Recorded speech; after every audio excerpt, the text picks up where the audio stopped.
This is the front of the Honeywell unit with the cover off. Here is our float that's creating the P1 issue. There's a screw back here, screw right here. You take them out, it just lifts out. And here's your float. If you listen,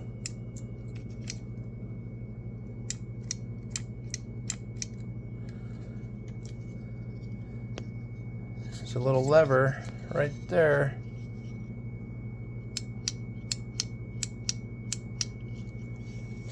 If you take these two wires off and connect them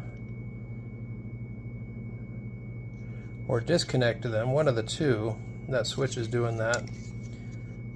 But I just cut off a 1/4 inch of styrofoam. It looked like it had slipped down, so it wasn't allowing it to drop down very well. And so I just cut that off. Styrofoam's a little loose. I might want to put some glue on that, but I'm going to put it back in and see if it works. Here's the back of the unit. The cover is off. The float is in here, and I can reach the lower arm to set it off.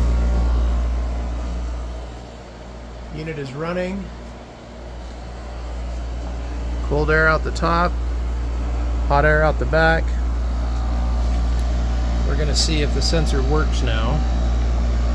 I'm going to push on the bottom for the top part. It's going to click.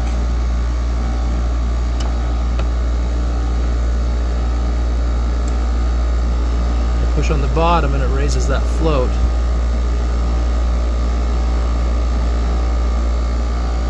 I'm guessing that's going to set it off.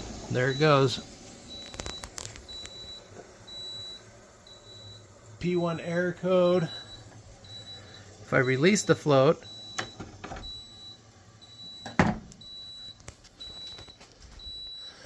I'm likely going to have to turn it off. Let's see if it turns on again now that the float's down. It's going to cycle the vent.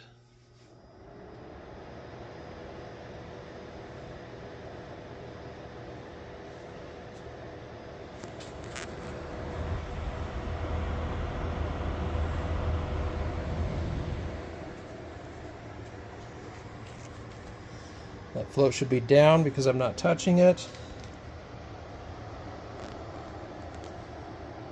And it's likely going to kick on and run like normal again. If it keeps getting set off after you check your float, make sure it's raising up and down, maybe cutting off the styrofoam like I did. You might have to either unhook the wires or hook them together. It'll be one of the two. You'd have to play with it while it's operating to know for sure.